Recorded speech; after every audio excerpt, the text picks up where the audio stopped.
नमस्कार दोस्तों। बड़ी विडंबना है कि इस कोरोना काल में शिक्षा जगत में एक मायूसी छाई हुई है और इस मायूसी को दूर करने के लिए तमाम शिक्षक बंधु प्रयासरत हैं और वो इस प्रकार कोशिश कर रहे हैं कि ये ज्ञान का दीपक कहीं बुझ न जाए, कहीं इसके लो में किसी प्रकार की कोई कमी नहीं आए। इसी उद्देश्य को लेकर के आज मैं आप सभी के बीच कक्षा 12वीं का एक छोटा सा अध्याय, एक छोटी सी कविता के बहाने इस पर हम बात करेंगे। और आज हम इस बिंदु पर भी विचार करेंगे कि वास्तव में कविता क्या है। कविता एक शब्दों का जाल मात्र नहीं है। कविता कवि की उन भावनाओं का, कविता कवि की उन भावनाओं, उन संवेदनाओं का एक जीता जागता उदाहरण है जो वो खुद आंखों से, दिल की गहराइयों से उसे महसूस करता है। वह हर पल उस परिस्थिति का एहसास करता है और उस एहसास को वह अपने शब्दों में बयान करता है।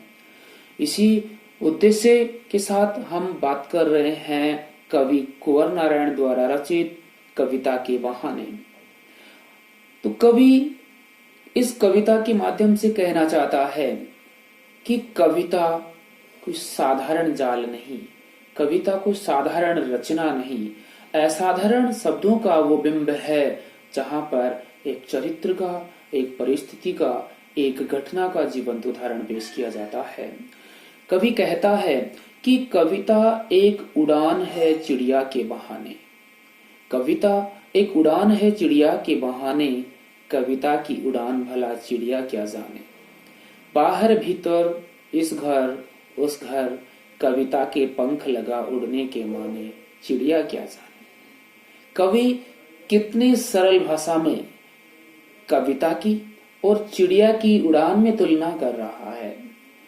कवि कहता है कि कविता एक उड़ान है चिड़िया के बहाने। जिस प्रकार से एक चिड़िया आकाश में उड़ती है, वैसे ही कविता उड़ान भरती है। कविता अपना अर्थ प्रकट करती है, कविता अपनी गंभीरता प्रकट करती है, कविता अपने शब्दों का जादू बिखेरती है। लेकिन कविता की उड़ान भला चिड़िया क्या जाने। पहले बिंदु में कवि ने तुलना करी है, दूसरे बिंदु में चिड़िया को यहाँ की उड़ान जो है उसको गौण बताते हुए कहता है कि कविता की उड़ान भला चिड़िया क्या जाने। अर्थात चिड़िया का एक निश्चित दायरा है, चिड़िया का एक निश्चित आसमान है, चिड़िया की एक निश्चित परिसीमा है। लेकिन कविता की कोई निर्धारित सीमा नहीं है।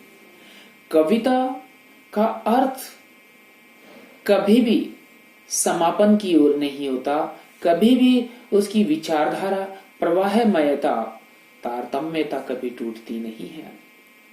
बाहर भीतर इस घर उस घर, कविता के पंख लगा उड़ने के माने, चिड़िया क्या जाने। जिस प्रकार से एक चिड़िया इस घर में उड़कर दूसरे घर में, दूसरे घर तीसरे घर में, लेकिन निश्चित दूरियों में है वो, लेकिन कविता की उड़ान इन सब से दूर है।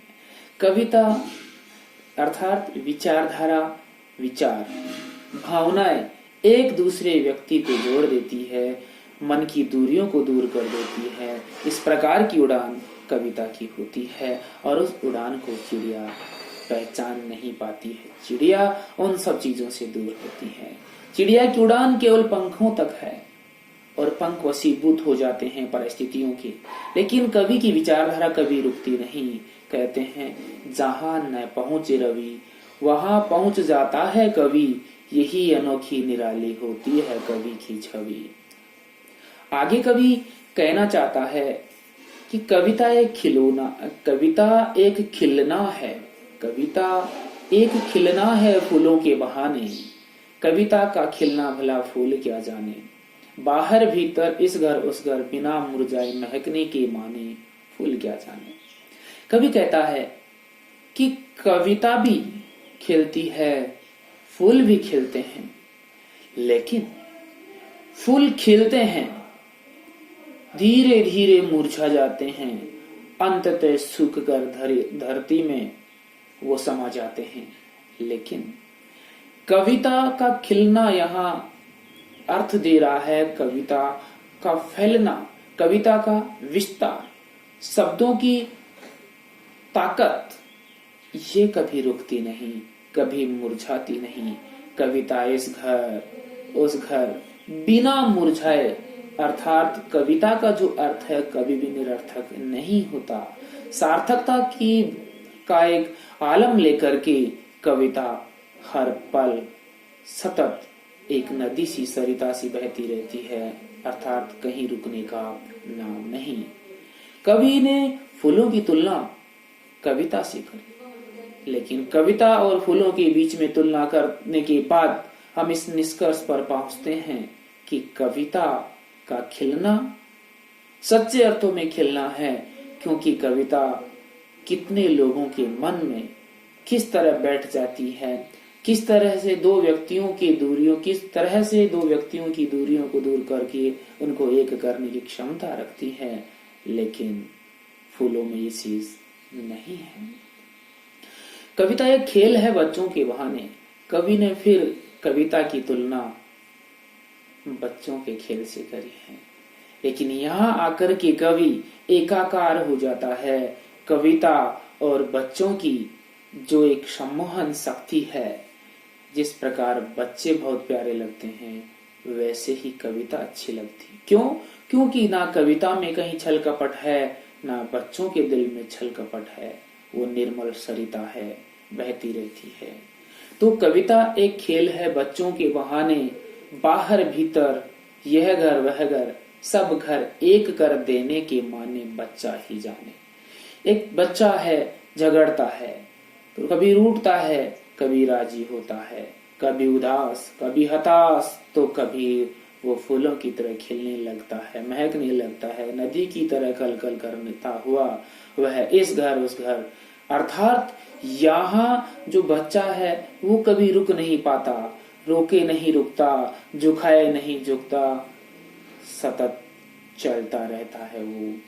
और दो परिवारों के बीच अगर किसी बात को लेकर झगड़ा हो जाता है, लेकिन बच्चे की ताकत देखिए, बच्चे की क्षमता देखिए कि वह अपने दुश्मन के घर जाकर के भी खिलखिलाने लगता है।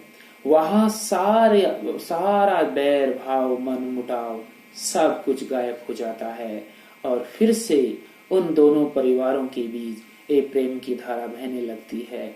और उसी प्रेम का नाम कविता है, उन्हीं शब्दों का नाम कविता है, उसी परिस्थिति का नाम कविता है जो लोगों की दूरियों को मिटा करके एक धरातल, एक धरा, एक जमी, एक आसमां का माहौल पैदा करके उन लोगों के बीच में जो दूरियां बन रही थी उन दूरियों को दूर करने का काम कविता करती है।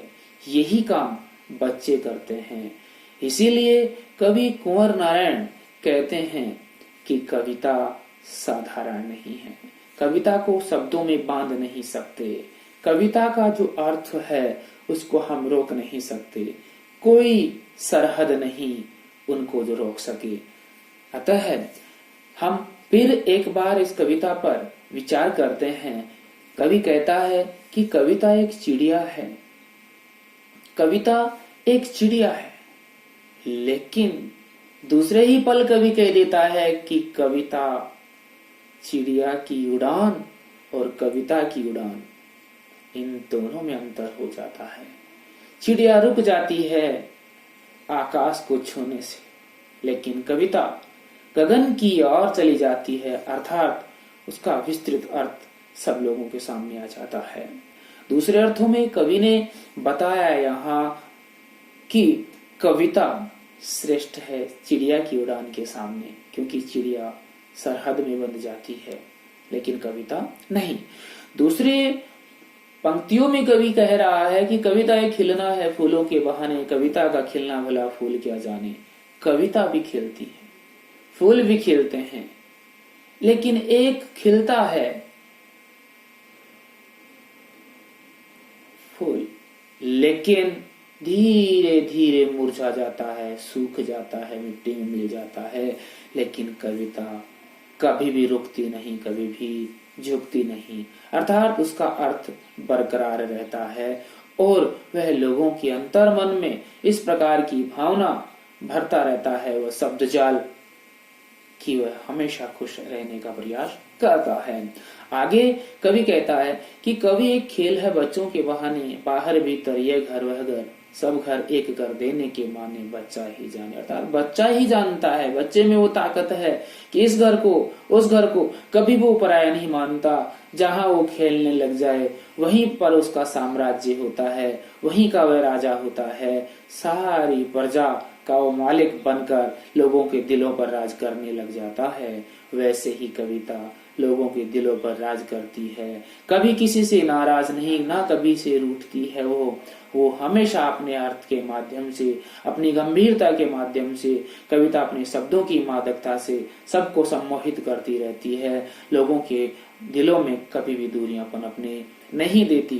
इस प्रकार कवि कुंवर नारायण जी ने ये बताया है कि कविता वो बहता हुआ झरना है जो कभी रुकता नहीं, जब दुनिया को आह्लादित करता हुआ एक प्रसन्नता का एक ऐसा परिवेश बनाता है जहां पर तमाम लोग अपनी खुशियां मनाते हैं, एक दूसरे के साथ मिलकर के अपनी मंजिल को आसान बनाते हैं। इस प्रकार ये कविता कवि कुंवर नारायण जी ने बताई ही है। आगे मैं अब बात सीधी थी, कविता अगले ऑडियो वीडियो में लेकर के आप लोगों के सामने पेश होऊंगा। तब तक के लिए धन्यवाद। जय हिंद, जय भारत।